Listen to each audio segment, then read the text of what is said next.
Tempo comum, 34ª semana, terça-feira. Tema: 93. Com os pés de barro. Pontos a meditar. 1. A estátua com os pés de barro. 2. A experiência da nossa debilidade. 3.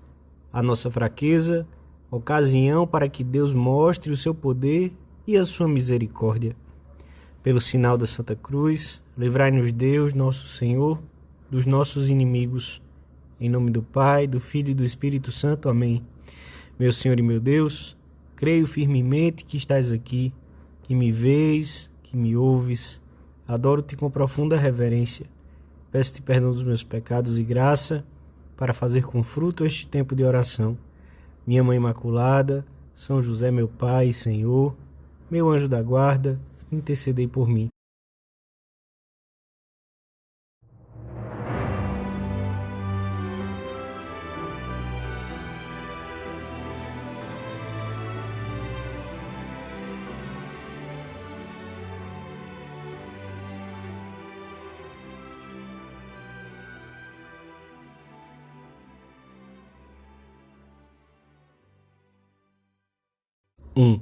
Uma das leituras da liturgia propõe para a missa de hoje uma passagem do livro de Daniel. O rei teve um sonho que lhe causou uma estranha inquietação, sem que depois se lembrasse do que tinha sonhado. Daniel, com a ajuda divina, conhece o sonho, relata-o ao rei e interpreta-o. Tu, ó rei, diz Daniel a Nabucodonosor, estavas olhando e parecia-te ver uma grande estátua. Era muito grande e de um brilho extraordinário. A cabeça da estátua era de ouro finíssimo, o peito e os braços de prata, o ventre e as coxas de bronze, as pernas de ferro e os pés, parte de ferro e parte de barro. Então, uma pedra, sem intervirem as mãos de nenhum homem, desprendeu-se e acertou nos pés da estátua, que ficou destruída. Tudo desmoronou. O ouro, a prata, o bronze, o ferro e o barro ficaram reduzidos à palha que o vento leva para fora da eira no tempo do estio. Não restou nada da estátua. A interpretação do sonho refere-se à sucessiva destruição dos reinos, a começar pelo do próprio Nabucodonosor, e à chegada de um reino suscitado pelo Deus do céu, que subsistirá para sempre e que derrubará os outros. É uma profecia acerca da chegada do Messias e do seu reinado universal, mas a estátua pode ser entendida também como uma imagem de cada cristão, dotado de uma inteligência de ouro que lhe permite conhecer a Deus, de um coração de prata imensamente capaz de amar e da fortaleza que lhe vem das virtudes.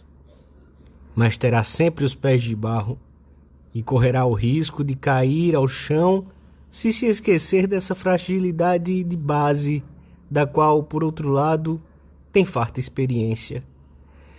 Este conhecimento do frágil material que nos sustenta deve tornar-nos prudentes e humildes. Sabemos bem como são verdadeiras as palavras de Santo Agostinho. Não há pecado ou crime cometido por outro homem que eu não seja capaz de cometer por causa da minha fragilidade. E, se ainda não os cometi, é porque Deus, na sua misericórdia, não permitiu e preservou-me do mal. A experiência dos nossos erros torna-nos conscientes da instabilidade das nossas disposições pessoais e da realidade da fragilidade humana. São muitas as tentações, muitos os tropeços que vêm ao encontro dos que querem conduzir-se de acordo com Deus. A graça e os bons desejos não extirpam completamente as relíquias do pecado, que nos inclinam para o mal. Este conhecimento próprio terá muitas vezes consequências para a nossa vida. Em primeiro lugar, levar-nos a procurar a fortaleza fora de nós mesmos, a procurá-la no Senhor.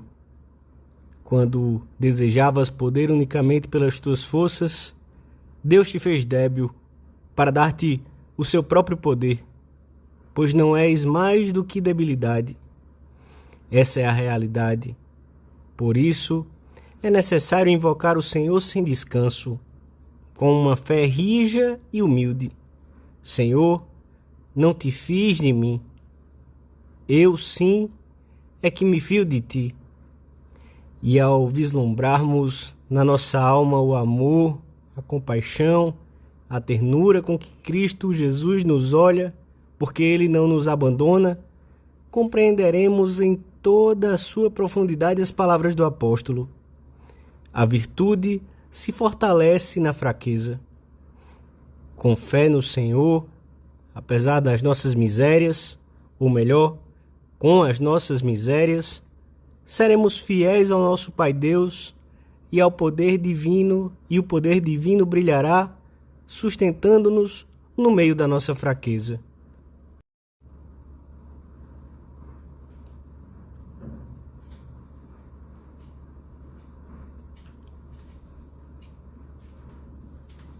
Dois. Ensina a Igreja que, apesar de termos recebido o batismo, permanece na nossa alma a concupiscência, o fomes peccati, que procede do pecado e inclina para o pecado. Isto, que nos é conhecido pela revelação divina, afirma o Concílio Vaticano II, concorda com a experiência, pois o homem, quando examina o seu coração, descobre-se também inclinado para o mal e mergulhado em múltiplos males que não podem provir do seu Criador, que é bom. Por isso, toda a vida humana, individual e coletiva, apresenta-se como uma luta dramática entre o bem e o mal, entre a luz e as trevas. Muito mais ainda, o homem vê-se incapaz por si mesmo de debelar eficazmente os ataques do mal. E assim, cada um se sente como que carregado de cadeias. Temos os pés de barro, como essa estátua de que fala o profeta Daniel. E, além disso, a experiência do pecado, das fraquezas próprias, está patente na história do mundo e na vida pessoal de todos os homens. Ninguém se depreende de uma vez para sempre das suas fraquezas, solidão ou servidão. Antes, todos necessitam de Cristo exemplar, mestre, libertador, salvador, vivificador. Cada cristão é como um vaso de barro, contém tesouros de valor incalculável, mas pela sua própria natureza pode quebrar-se com facilidade. A experiência ensina-nos que devemos afastar-nos de todas as ocasiões de pecado. É uma demonstração de sabedoria, pois se nelas se meterem, não há que fiar-se numa guerra onde tantos inimigos nos combatem e onde somos tão fracos para nos defendermos. Na sua infinita misericórdia, o Senhor quis que esta fragilidade fosse para nosso bem. Deus quer que a tua miséria seja o trono da sua misericórdia e a tua impotência a sede de todo o seu poder. Na nossa debilidade resplandece o poder divino e é um meio, talvez insubstituível, de nos unirmos mais ao Senhor, que nunca nos deixa sozinhos. Além disso, as nossas fraquezas ensinam-nos a olhar com compreensão para os nossos irmãos que talvez estejam passando por maus momentos, pois, como vimos que diz Santo Agostinho, não há falta nem pecado de homem algum que nós não possamos cometer. E se ainda não o cometemos, é porque a misericórdia divina nos preservou desse mal. Recorramos ao Senhor cheios de confiança. Senhor, que não nos inquietem as nossas misérias passadas, já perdoadas, nem tampouco a possibilidade de misérias futuras.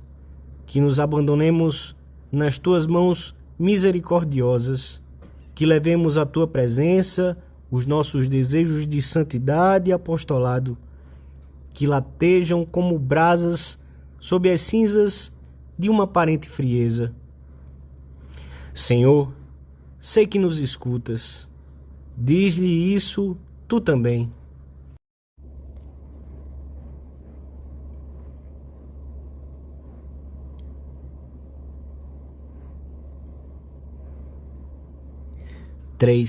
João Paulo I conta que certa vez perguntou a uma senhora cheia de pessimismo pelos erros da sua vida passada que idade tinha.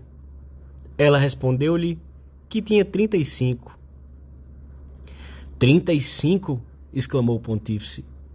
Mas se a senhora pode viver ainda outros 40 ou 50 anos e fazer muitíssimas coisas boas, aconselhou-a a pensar no futuro e a renovar a sua confiança em Deus.